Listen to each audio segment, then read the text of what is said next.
This week on The Real Housewives of Potomac. Do you consider yourself an alcoholic?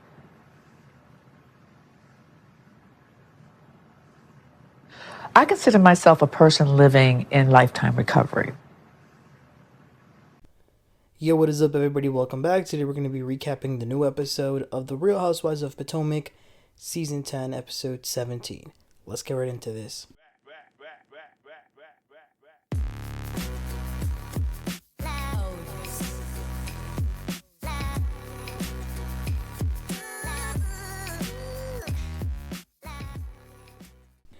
Alright, you guys, so here we have it, the interview, the one-on-one with Andy Cohen and Karen Huber. Let's get right into this.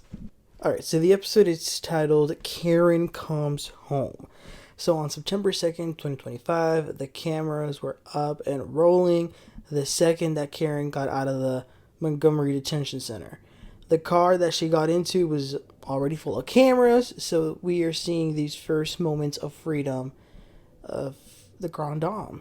There were some people from the media outside and even some fans waiting outside of the prison, so Karen made sure to roll down the windows and just wave at them. I thought it was great that she acknowledged them. She then heads home where Ray, her husband, Raven, her daughter, and Bridget, her sister, are waiting for her. Karen and her sister look so much alike, I will say. Ray is so sweet. He had some flowers and an 11 by 13 inch small paper that says welcome home that it looked like he printed out from Microsoft Word. So sweet. So when she finally gets there, she walks through the door and her daughter Raven just runs towards her. I thought that moment was so sweet. Karen then sits down. She shares with them that the ladies from the prison took their extensions out of their hair to give Karen some braids for her release. So that was nice of them. And, Karen begins to tell each of them that she's so thankful. She says to Raven that she couldn't have done it without her. She's so proud of the woman that she's become. She thanks her sister for being there for her. And to Ray, she says, I'll save you for later. Karen says that many of the women in the prison were very young. She said, it took me 6 decades to get there, so I asked them why are they there at 20. But I talked to them. I got them. So then she goes to change and take a shower. I think that probably was the best shower she's taken in her life. I just can't imagine how great it must feel to be free. So that was Karen's release day. 1 week later, Andy Cohen travels to Maryland, and he shows up at Karen's home to interview her. Ray and Karen were really happy to see him, and Karen looked great for this interview. I will say there's something that, I don't know, her face looks a little different, but in a really good way. Andy meets Karen's son. I was wondering where he was at the other scene, but he's here. It's the first time Andy meets him, and he says, why are you always hiding from our cameras? And he's like, listen, I'm busy. But he talked a little to Andy about what it was like seeing Karen, his mom, in prison, and how he would go visit her. Karen shares that she isn't really on her phone much, which I think is a great idea. I mean, being off our phone is probably something we should all be doing, but especially her, going through a situation like this. Obviously, people are reaching out, wanting to tell her everything that she missed, but being on social media and all that, she's not really into that. So I think that's good for her mental health. So then they go sit down in the living room for the actual interview to start. I think the last time I remember an interview like this was Andy interviewing Kim Richards back in the day. And didn't he do that with Luann too? I think those might be the only other times he's done this. So they sit down, and Andy says, you are a free woman. How do you feel? And Karen's like, well, I've been through hell and back. Why don't we begin by talking about the film that broke the internet? And she's referring to the infamous body cam footage of the night of her arrest. That footage was just too much, to put it lightly. So she claims that her lawyers kept telling her to take a plea deal because the videos are going to nail you, they would say to her. She says that at the time she was still under the influence at that point and still in denial and hadn't seen the videos. Andy asks if Ray knew, but Karen says that she isolated Ray for most of the case, so no, he didn't know. Andy asks if it's true that she was offered a plea deal for house arrest that she turned down, and she claims that's not true, But again, she wouldn't watch the videos, so she didn't know how bad it was until she went to rehab. That's when they told her, you know what, you need to sit down and watch them. Karen says, once I saw those videos, I understood the sentence. And Andy's like, but that was before the sentence. And Karen's like, well, yes, I understood that the sentence was coming. Andy then asks, when you watched it, did you think, oh my God, like, why didn't I listen to my lawyers? Why didn't I watch it? Like, knowing that it was preventable. And Karen says it was preventable, but let's not forget the influence of alcohol and drugs. And then I'm glad Andy asked how, like, what the hell did she mean by talking about Thomas Jefferson concubine? But she says that she really doesn't know what she was saying. That's how bad she was that night. And she's like, watching it back, she thought, wow, like, that's crazy. As of now, she says that she's sober. She is not drinking. Andy asks if her children have watched that body cam footage, and Karen says yes, and it was devastating for them. And once they saw it, they told her that it was time to talk about her addiction. Now, Karen says, my family actually thought that I had a problem about 20 years ago with my drinking, but there were actually some other reasons why I wasn't doing too well at that time. So I actually went to see the doctor, and he began to give me a prescription medication. And after my parents passed, I began to up the dosage. Andy wants to know, like, what pills was she taking? What medication? Karen says that she can't say that. She don't want to be sued by Big Pharma, which I don't blame her for that. But she does say that they were antidepressants. Andy asks, you said earlier that you were still under the influence at the time of the case. Like, how much were you drinking? And she says, well, it wasn't drinking so much. It was the dosage of the pills. The drink never called me. And then Andy's like, well, the drink called you that night. And Karen says, no, no, not the drink. It was the prescription drug that called me. The drink didn't call me that night. I was running from home. And he's like, well, what happened? So at this point, it's when I started to realize it sounds like she's putting more of an emphasis on the prescription drugs as that being the problem rather than alcohol. So, but going back to what happened that night, she says that she was not happy. She's been open in the past about having marital issues. She says that at this point in her life, the kids left. She says that the house felt like a tomb. So she was unhappy and she wanted to get away. Karen says, I wanted to escape my unhappiness that night. And I'm really glad that I didn't hit a person because I could have killed someone. And I'm grateful that I didn't. And I was like, yes, Karen, finally. That's always been my major issue with this whole thing, with the drunk driving. It's not so much about the drinking. That's bad. But, like, that's a you problem. But when you drive while you are drunk or under the influence, you are putting innocent people's lives in danger. And that's not okay. That's the reason why I thought she should go to jail. So I was like, yes, finally Karen is owning up to it. But then, you guys, she says, honestly, Andy, I don't drink and drive. That's not something that I do. What? What? And Andy's like, well, you did it 4 times. So now Karen goes into like this word salad, mental gymnastic BS, saying, well, I yes, I've drank in the past, but there's only been 2 DUIs. The other 2 were just incidents involving alcohol, and the oldest one is 20 years old. And I was like, Karen, we were doing so great. Stop. Don't change this does not change the fact that you were drunk and behind the wheel. End of story. Whether or not they were technically DUIs and whether or not it was 20 years, it don't matter. They're problematic.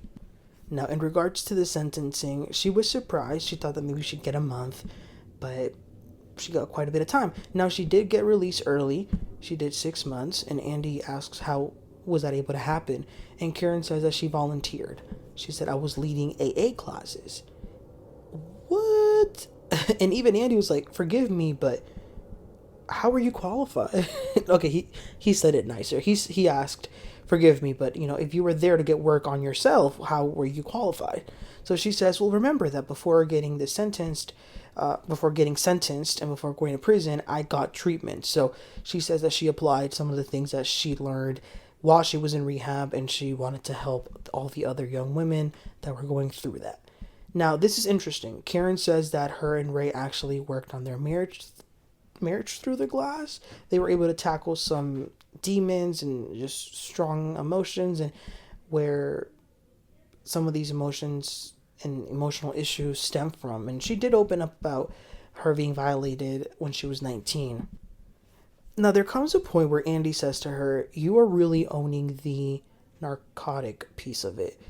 But I do have questions about the alcohol. Do you think you have an issue with alcohol? And she says, I thought I did. I definitely had a drinking problem. He asks, do you consider yourself an alcoholic? And she's like, I consider myself a person who's living in lifetime recovery. So she does not want to put any labels on it. And matter of fact, they talk about AA, which is Alcoholics Anonymous, but she actually says that she prefers NA, Narcotics Anonymous. So again, putting an emphasis more on the prescription drugs rather than the alcohol. Then there's just some like nosy questions, like what color was her suit? It was beige. Who brought her outfit that she wore the day she was released? She says it was Tatiana, her makeup artist. Andy wants to know, what did Karen miss the most while she was away in prison? And she says being close to her daughter.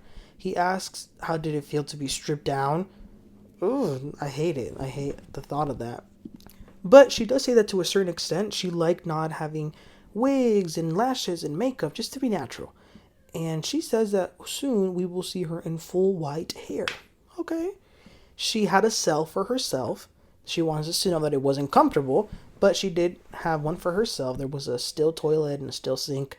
What she says she did to use a toilet is that she would ask for period pads and would get enough to cover the toilet seat before sitting on there. She would wake up at 4:30 a.m., way too early. Breakfast was at 5, and she says that the structure was something that she needed. She needed that discipline. And then at 9:30 a.m., she would go to class, they would have lunch, and then they would have dinner. She says that the food was not good, and then that in the afternoons, she would work out, and then 9:45 was their bedtime. He then asks, what does she think about walking into this upcoming reunion, which is going to be a hornet's nest? And she says, it's always been a hornet's nest. I'll be okay. So remember that Karen didn't go to the last reunion. Well, she also says she has not watched it. So messy Andy brought himself a laptop to show her some clips of the reunion to get her reaction. I really can't believe it's been a year since that reunion. Time goes by so fast. So she sees the clips of the ladies discussing her. One of the things that they showed her was when the ladies were talking about the body cam footage specifically, like what was she thinking? Why didn't she take the plea deal? Did she see the footage? Did the lawyer see it? Who didn't? Who did? And then Ashley was saying that some journalist messaged her saying that another person was in the car with Karen that night, the night of the accident. They also show when the ladies were discussing where was Karen that night. And then finally with Wendy and Ashley also sharing that someone had told them that Karen would go to a bar every day to get drunk. So after seeing all of these clips of what the women talked about in last year's reunion, the Rio Grande Dame's back because she answered with shade. She says, well, Wendy, I have no idea what she's talking about. Who would even talk to her? She lives in Timbuktu. But surprisingly, she says that Ashley was right. Not for the claim that someone was in the car, but for the other things that she said. So yeah, that was interesting. Overall, though, she says that she's not angry. But wait, there's more. He also shows Karen another part of the reunion where the ladies were reacting to a video that she sent. And remember, she had thanked pretty much everyone except Wendy. Well, and then that's when Wendy was like, that's not my friend. So Andy is asking Karen, Wendy felt that she had supported you a lot. And Karen says, I think that's a conversation that she and I need to have. But let me say this. Wendy knows exactly what I didn't think her. And I'll leave it at that. But I'm open to talking to her. And then Andy gets real about the fact that some viewers think that she shouldn't be brought back into this platform. So what would you say to those viewers that don't think you deserve a second chance? And she says, well, I don't know that I do. That's something that has to be earned. But I do know that I'm very grateful for the Bravo family. She even says that the show saved her. She says she would have spiraled quicker without the show. What did catch me off guard was that she was saying that Ray told her that after all of this, if she wasn't happy, and wanted to leave, he would let her go. And Andy says, what was your reaction to him saying that? And she says, I still haven't reacted. We're a work in progress. I thought that was really sad, only because of how much he's been loyal to her. I mean, the way, if you going back to the body cam footage, the way that poor man was there to pick her up, he even told the police officer, you want my license? Like, he was scared for her, protecting her.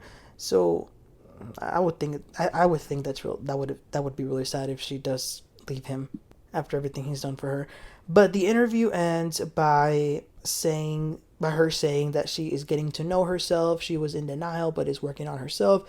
She forgives herself. She loves herself, and she encourages anyone that has any addictions to seek help. And that was the end of the sit down. Okay.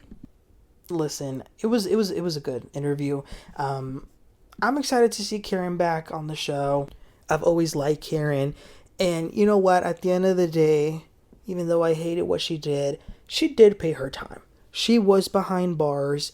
She was in prison for what she did. So she has paid the time. I hope she's learned her lesson and doesn't do it again.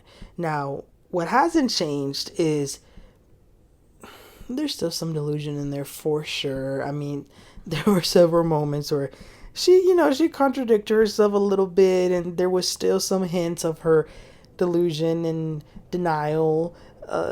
But I wasn't expecting her to do a 180 completely on everything, But yeah, it'll be great to see her back. She's gonna be at the reunion.